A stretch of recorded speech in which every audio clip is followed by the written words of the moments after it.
It's rare to get a second update, but we happened to find one for you. The original posted this. Final update. Am I the asshole for leaving my pregnant wife Angela after finding out she gave me an STD? After the devastating revelation that my wife Angela had been having an affair with my best friend Mike, I decided to kick them both out of my life. Angela moved in with Mike while they both waited for the baby to be born. It was a messy, complicated situation, but at least I got my house back and could start to heal. I needed that space to process everything that had happened. Angela and Mike tried to make their relationship work while they waited for the baby's arrival. As much as it hurt, I had to accept that my marriage was over and I began the difficult process of moving on. Angela insisted on keeping me updated on the pregnancy, probably out of some twisted sense of guilt or obligation, but I mostly ignored her texts.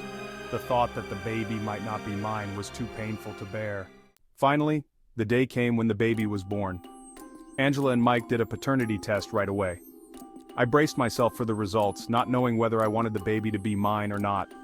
On one hand, I had always dreamed of becoming a father, but on the other, the thought of raising a child born out of betrayal was something I wasn't sure I could handle. The results came in. I wasn't the father. And get this, Mike wasn't the father either. Apparently, the one-night stand had been true, along with a repeating affair with Mike. When Mike found out, he kicked her out.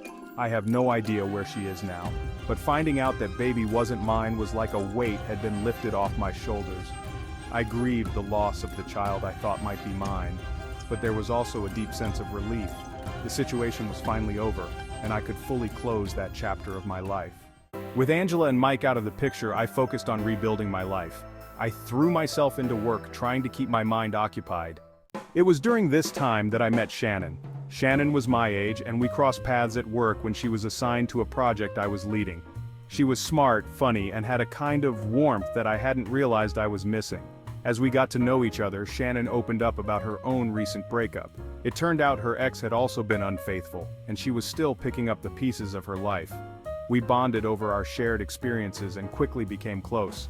There was something about Shannon that made me feel hopeful again, like maybe life had something good in store for me after all.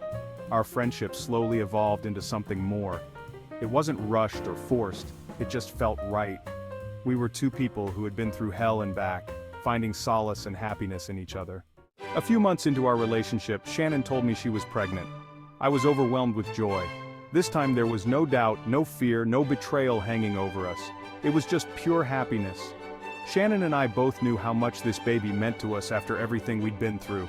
We started planning our future together, excited to build a life as a family. As I look back on everything that happened, I realized that leaving Angela was the hardest but best decision I ever made. It allowed me to find Shannon and start a new chapter, one filled with love, trust, and the family I'd always wanted. Every once in a while I get a text from Mike.